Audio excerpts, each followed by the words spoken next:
नमस्कार दोस्तों, मैं देवेंद्र पारिक एक बार फिर आपके साथ जीके बाई डीके चैनल पर। और दोस्तों, अब तक हमने जो है वो जो टॉपिक पढ़े हैं उनके अंदर सिंधु घाटी सभ्यता, वैदिक सभ्यता, इसके बाद हमने महाजनपद, जैन, ये सब हमने पढ़ लिए थे।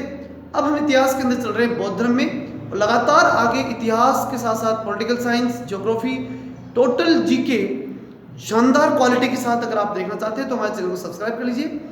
जी हाँ, थैंक यू। अब इससे बेल आइकन है, उसको प्रेस कर लीजिए। धन्यवाद। अब चलते अपन पॉइंट की तरफ। पॉइंट है अपना बौद्ध धर्म। दोस्तों, एक बात और कहूँगा मैं आपको कि जो क्वालिटी जो है वो तभी मिल पाएगी जब इसे अंत तक देखेंगे, क्योंकि इसमें ट्रिक्स का जो समावेश है वो आपको तभी मिलेगा। इसलिए स्टार्ट करते हैं। बौद्ध धर्म संस्थापक गौतम बुद्ध, एशिया का ज्योतिपुंज। ठीक है, गौतम बुद्ध को क्या कहते हैं? एशिया का ज्योतिपुंज कहते हैं, द लाइट ऑफ एशिया। अब प्रश्न उठता है क्यों कहते हैं?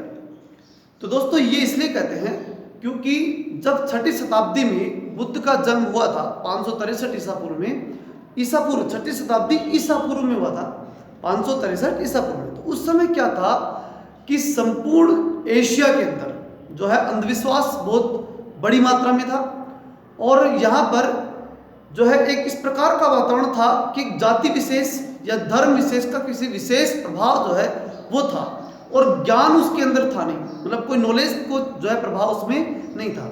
तो ऐसे में बुद्ध ने अपना ज्ञान दिया, और बुद्ध का जो ज्ञान था, उस ज्ञान का जो प्रभाव था, उसके कारण पूरा एशिया फिर से ज्योति में हुआ, जागृत हुआ। इसलिए बुद्ध को एशिया का ज्योतिपुंज कहते हैं। दूसरी चीज दोस्तों, अगर हम ये बुद्ध को जाने तो बुद्ध कौन थे, क्या थे, उसके बारे में आज हम पढ़ेंगे। तो बुद्ध का जन्म स्थान कपिलवस्तु का लुम्बिनी। ट्रिक जो याद रखने की है वो क्या है कि स्थान कपिलवस्तु का लुम्बिनी। अब इसमें कैसे याद रखेंगे कि कपिल के लूम गई बुद्धि, कपिल देव जो थे क्रिकेटर, उनके लूम गई बुद्धि, यानी उनके दिमाग आ गया, एकदम से बुद्धि आ गई। अब बुद्धि आ गई तो क्या हुआ? उन्होंने 563 रन बनाए। कितने रन बनाए? 563। 500 रन अलग, 63 अलग, तो 563 रन बनाए। उसके बाद बुद्ध जो है कपिलवस्तु के थ्रू हम ध्यान रख सकते हैं कि बुद्ध का स्थान जो था कपिलवस्तु लुम्बिनी, जन्म 563 ईसा पूर्व। और अगली चीज जो आती है वो ये कि इनके पिता शुद्धोदन जो शाक्य गण के मुखिया थे। तो इसको कैसे याद रखेंगे? तो कपिल देव ये कहता है कि जब मैंने शुद्ध साग खाया, शुद्ध साग खाया तो मेरे में क्या आई? बुद्धि आई, और शुद्ध साग खाने से जो बुद्धि आई, उस बुद्धि से ही मैंने 563 रन बना दिए।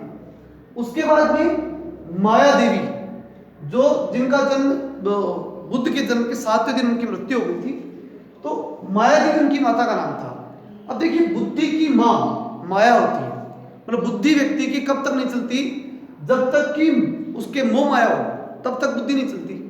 तो याद कैसे रखेंगे उसको कि जैसे ही बुद्धि आएगी, मतलब बुद्ध पैदा हुआ, जैसे ही बुद्धि आएगी, माया जो है मोह माया, वो कितने दिन बाद चली जाएगी? 7वें दिन समाप्त हो जाएगी। जो माया बुद्धि को रोकती है वो 7वें दिन अपने आप नष्ट हो जाएगी। अगर बुद्धि आ गई तो माया नष्ट हो जाएगी। इसका मतलब कि माया जो उसकी माँ थी, उसकी मृत्यु कब हो गई? बुद्ध के जन्म के 7वें दिन। फिर हम देखते हैं कि फिर जब ये मर गया, उसकी माँ जो खत्म हो गई, तो फिर किसने पालन पोषण किया? बुद्ध का पालन पोषण किसने किया? तो इसका पालन जो है वो प्रजापति गौतमी ने किया। किसने किया? प्रजापति गौतमी। प्रजापति गौतमी कौन थी? ये जो थी वो बुद्ध की सगी माँ नहीं थी, सौतेली माँ थी। सगी माँ कौन थी? माया देवी। ये थी सौतेली माँ, जिसने इसका लालन पालन किया। इसीलिए बुद्ध को गौतम बुद्ध कहते हैं, गौतमी का पुत्र गौतम बुद्ध। अब हम चले कि बुद्ध जब पैदा हो गए, ठीक है, उनकी माँ ने लालन पालन भी कर दिया, तो उनका नाम क्या था? तो देखिए, जब भी हम बुद्धिमान व्यक्ति को देखते हैं तो निश्चित रूप से मैं कह सकते हैं कि व्यक्ति क्या है? सिद्ध भी है। तो जो बुद्ध है वो सिद्ध है, जो बुद्ध है वो सिद्ध है, ये ध्यान रखना आपको। ठीक है, तो बुद्ध का बचपन का नाम क्या है? सिद्धार्थ। बुद्ध सिद्ध है, बुद्ध के बचपन का नाम सिद्धार्थ है। अगला प्रश्न आता है कि बुद्ध की पत्नी का नाम। तो देखिए, यहाँ एक कंफ्यूजन होता है। महावीर की पत्नी का नाम यशोदा था, और यहाँ बुद्ध की पत्नी का नाम क्या है? यशोधरा है। ठीक है, तो बुद्धि को हमारे मस्तिष्क में धरना पड़ता है, स्थान रखना पड़ता है, धरना पड़ता है, इसलिए से हम कहेंगे यशोधरा। ठीक है। तो बुद्ध की पत्नी का नाम कौन क्या था? यशोधरा था। फिर बुद्ध का पुत्र राहुल, बुद्ध का पुत्र कौन था? राहुल था। अब यहां भी एक प्रश्न ध्यान रखना है कि महावीर की पुत्री थी अनुजा प्रियदर्शना और बुद्ध का पुत्र है राहुल, तो ये पुत्र है इसका, ठीक है दोस्तों।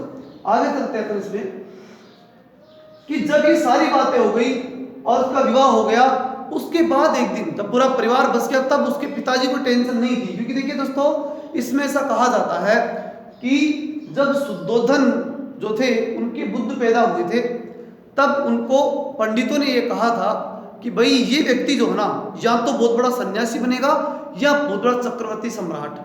अब शुद्धोधन के मन में था कि अगर इसे मैंने घर से बाहर निकाल दिया तो ये सन्यासी बन सकता है, इसलिए राजपाट में रखो, इसलिए उसने विवाह करने तक घर में रखा उसे, किसे? बुद्ध को। लेकिन जब विवाह हो गया उसके बाद बुद्ध जो है वो कपिलवस्तु की सैर पर निकले। अब जब कपिलवस्तु की सैर पर बुद्ध निकले तो उन्हें सबसे पहले देखा एक बूढ़े व्यक्ति को, फिर देखा बीमार को, फिर देखा एक शव को। तो इन तीनों में ही उसने दुख की अनुभूति की। उसने देखा कि बूढ़ा व्यक्ति दुखी होता है, कि बीमार भी दुखी होता है, सब वाला भी दुखी होता है, तो सब दुखी होते हैं। फिर लास्ट में उसने देखा सन्यासी को। तो दोस्तों एक क्रम आपको याद रखना है, क्रम एग्जाम में आता है, बूढ़ा फिर बीमार फिर सब फिर सन्यासी। याद कैसे रखेंगे कि पहले व्यक्ति बूढ़ा होगा, बूढ़ा व्यक्ति बीमार हो जाएगा, बीमार होकर के मर जाएगा, तो इन सबसे बढ़िया कौन सा है? सन्यासी। और यही बात किसके दिमाग में आई? बुद्ध के दिमाग, इसलिए उसने सन्यास ग्रहण कर लिया। और जो सन्यास ग्रहण करके घर से निकला उसे महाभी निष्क्रमण कहा गया। क्या कहा गया? महाभी निष्क्रमण, अर्थात घर से बाहर निकल गया। अब ग्रह त्याग उसने 29 वर्ष की अवस्था में किया। दोस्तों उसने जो ग्रह त्याग किया वो कब किया? 29 वर्ष की अवस्था में। यहाँ एक प्रश्न ये ध्यान रखना है कि इससे पहले जो महावीर आए थे, ठीक है, जो हमने कल पढ़ा था, वो 30 वर्ष की अवस्था में ग्रह त्याग कर दिया था उन्होंने, और इन्होंने 29 वर्ष की अवस्था में ग्रह त्याग किया था। फिर हम चलते हैं इसके अंदर कि महावीर निष्क्रमण करके घर छोड़ करके वो कहाँ गए? तो कहाँ गए? वैशाली गए। वैशाली विशाल जगह गई, और विशाल स्थान पर कौन बैठा था? आलार कलाम, ठीक है, एपीजे अब्दुल कलाम, याद रख लेना। विशाल जगह कौन बैठे थे? कलाम बैठे थे। और उन्होंने, कलाम ने बुद्ध को क्या सिखाई? संख्या, गिनती सिखाई। इसलिए कलाम क्या है? बुद्ध के पहले गुरु, ठीक है। तो अब्दुल कलाम ऐसे याद रख लेना। तो वैशाली की आलार कलाम से सांख्य दर्शन की शिक्षा ग्रहण की। किसने? बुद्ध ने। अब एक चीज बहुत महत्वपूर्ण है दोस्तों जो मैं आज आपको बताऊंगा, और इसको अच्छे से तैयार भी करना है आपको। क्या है वो देखिए। देखिए शुद्धोधन, शुद्धोधन कौन था? फिर सिद्धार्थ कौन था? वापस सिद्धार्थ और वर्धमान कौन था? इसको जानने के लिए हम देखेंगे, ध्यान से देखिएगा इस बात को। शुद्धोधन कौन है? ये बुद्ध के पिता। अब शुद्धोधन का पुत्र कौन हुआ? सिद्धार्थ, ये सिद्धार्थ, ठीक है। एक बात ध्यान रखिएगा, आपको दो प्रश्न पूछे जा सकते हैं एग्जाम में, बहुत ही महत्वपूर्ण है। पहला प्रश्न ये कि महावीर का जन्म पहले हुआ या बुद्ध का जन्म पहले हुआ? तो आपको उत्तर देना है कि बुद्ध का जन्म पहले हुआ। क्यों? क्योंकि देखिए ईसा के पहले 540 ईसा पूर्व, 540 ईसा पूर्व महावीर का जन्म हुआ। अब उससे भी पहले पड़ती है 563, क्योंकि ईसा पूर्व में एकदम जाते हैं तो हम बैक में जा रहे हैं, इसलिए संख्या ज्यादा है। तो 563 पहले आएगा, फिर 540 आएगा, फिर 483 आएगा, ऐसे क्रम से आता है, और फिर एक आएगा, ठीक है। तो इसका मतलब ज्यादा पुराना कौन है? ये। और 563 पुराना है, 563 में किसका जन्म हुआ था? बुद्ध का। तो बुद्ध पहले आए थे, महावीर बाद में। एक चीज तो ध्यान रखना है। दूसरी चीज अब देखिए, शुद्धोधन, शुद्धोधन का बेटा कौन हुआ? सिद्धार्थ। अब शुद्धोधन का सिद्धार्थ, सिद्धार्थ यानी कौन? बुद्ध। अब बुद्ध की होगी मृत्यु। ऐसे याद रखने के लिए बता रहा हूं मैं आपको, सिर्फ एक ट्रिक के रूप में, अन्यथा इसको बाकी चीजों में याद मत रखना, सिर्फ ट्रिक के रूप में यही चीज याद रखने के लिए। शुद्धोधन का पुत्र कौन? सिद्धार्थ। सिद्धार्थ की मृत्यु करके उसने फिर से जन्म ले लिया, और अब की बार उसने जन्म लिया महावीर के बाप के रूप में, महावीर के पिता के रूप में।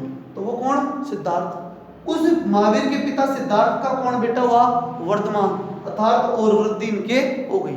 तो ये सिद्धार्थ वर्धमान, इधर शुद्धोधन सिद्धार्थ। शुद्ध से शुरू करना और वृद्धि से एंड करना, बीच में रख लेना सिद्धार्थ। अब इससे आपको दो चीजें याद रहेंगी।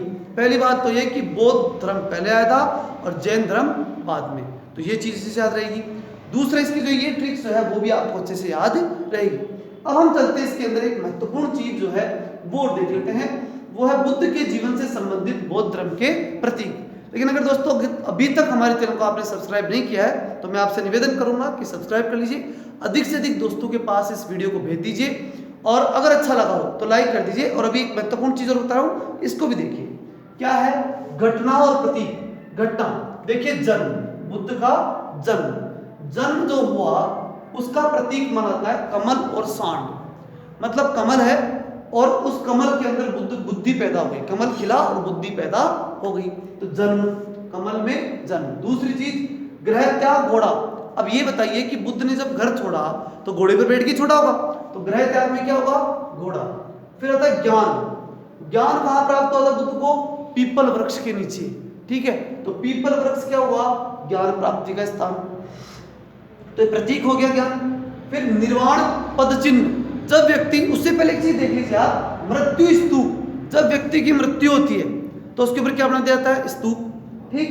अब स्तूप बना दिया, लेकिन क्या उसकी आत्मा गई, नहीं गई, तो उसका क्या रहा, पद चिन्ह, और पद चिन्ह का क्या, निर्वाण, ठीक है ना।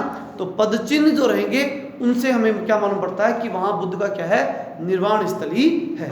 ठीक है दोस्तों, ये था आज का टॉपिक और आगे डिटेल से लगातार देखते रहने के लिए प्रत्येक चीज मैं आपको बताऊंगा, इंपॉर्टेंट से इंपॉर्टेंट क्वेश्चन आपको बताऊंगा। इन सब को देखते रहने के लिए हमारे चैनल को आप देखते रहिए। जय हिंद, जय भारत।